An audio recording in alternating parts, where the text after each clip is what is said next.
All children are born artists. The problem is to remain an artist as we grow up. And the school in the 30s wrote to her parents and said, "We think Gillian has a learning disorder. She couldn't concentrate, she was fidgeting." I think now they'd say she had ADHD. You know, Mrs. Lynn, Gillian isn't sick, she's a dancer. Take her to a dance school. I can't tell you how wonderful it was. We walked in this room, and it was full of people like me. People who couldn't sit still. People who had to move to think. She became a soloist, she had a wonderful career at the Royal Ballet. She eventually graduated from the Royal Ballet School, found her own company, the Gillian Dance Company, met Andrew Lloyd Webber. She's been responsible for some of the most successful musical theatre productions in history. She's given pleasure to millions, and she's a multi-millionaire. Somebody else might have put her on medication and told her to calm down.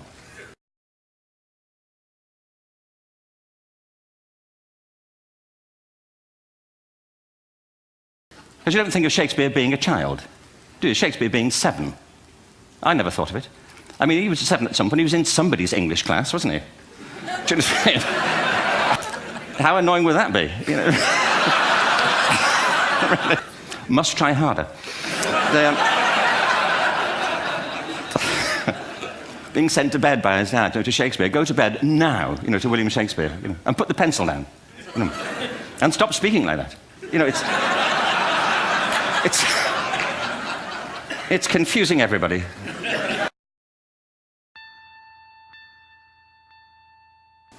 I have a big interest in education, and I think we all do. We have a huge vested interest in it, partly because it's education that's meant to take us into this future that we can't grasp.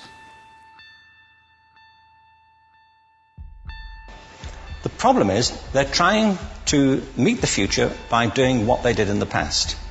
And on the way, they're alienating millions of kids who don't see any purpose in going to school. The current system of education was designed and conceived and structured for a different age, driven by an economic imperative of the time, but running right through it was an intellectual model of the mind, which was essentially the Enlightenment view of intelligence. That real intelligence consists in the capacity for a certain type of deductive reasoning and a knowledge of the classics originally, what we come to think of as academic ability. And this is deep in the gene pool of public education, that there are really 2 types of people, academic and non-academic, smart people and non-smart people.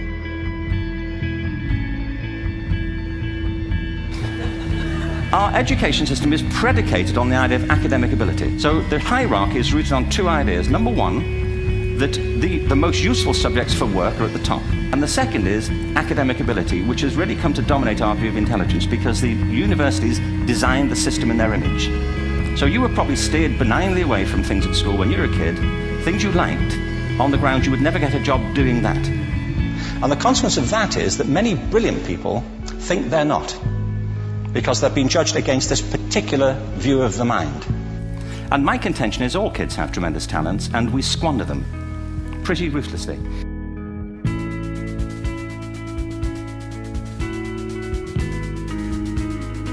We have to get over this old conception of academic, non-academic, abstract, theoretical, vocational.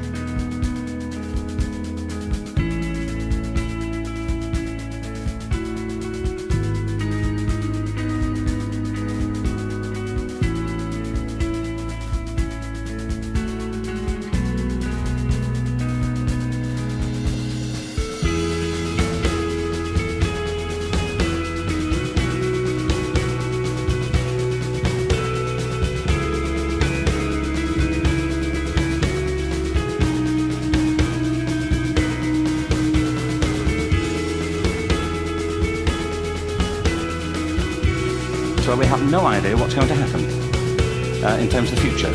No idea how this may play out. And yet we're meant to be educating for it.